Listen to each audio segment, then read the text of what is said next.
Hello everyone, তো এখন আমরা একটা ত্রিভুজের অঙ্ক দেবো। হ্যাঁ, এটা কিন্তু পরীক্ষাতে ঘুরিয়ে পিছিয়ে এরকম প্রশ্ন আসে, ঠিক আছে? তো এটা কিভাবে আমরা ঝটপট সমাধান করবো দেখি।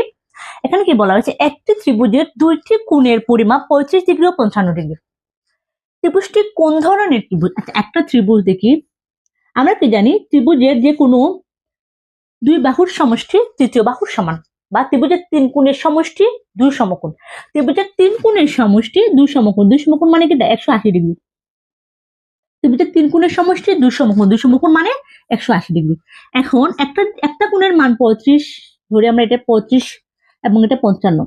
এখানে বলে না এই যে কোন কোন 35 কোন কোন 55, তো আমরা ধরলাম একটা 55 একটা 25। তাহলে আমাদের কি বলা হয়েছে কি, যে ত্রিভুজটি কোন ধরনের, তাহলে দুটো কোণের মান দেওয়া আছে। আমরা তৃতীয় মানটা দেখি। তো তৃতীয় মানটা যদি দেখি তাহলে 180 ডিগ্রি বিয়োগ 55 ডিগ্রি প্লাস কি 35 ডিগ্রি, তাহলে কত হবে? 180 ডিগ্রি বিয়োগ 90 ডিগ্রি, ঠিক আছে? এখন দেখি তাইলে কি আরেকটা কোণ কি 90 ডিগ্রি হবে। এটা কোন ধরনের ত্রিভুজ? এখানে 55, এখানে 35, তাইলে এখানে কি মানে ত্রিভুজের দুই কোণের সমষ্টি। ত্রিভুজের যদি দুইটা কোণের সমষ্টি তৃতীয় কোণটা হয়, মানে এটা যোগ করে যদি তৃতীয় কোণ পাওয়া যায় তাহলে এটা হবে সমকোণ। ত্রিভুজের দুই কোণের সমষ্টি, ত্রিভুজের তিন কোণের সমষ্টি দুই সমকোণ, তাহলে দুইটা কোণ এর মান যদি যোগফল তৃতীয় কোণ পাওয়া হয় তাহলে এটা কোন হবে? কোন ধরনের কোণ হবে? সমকোণ।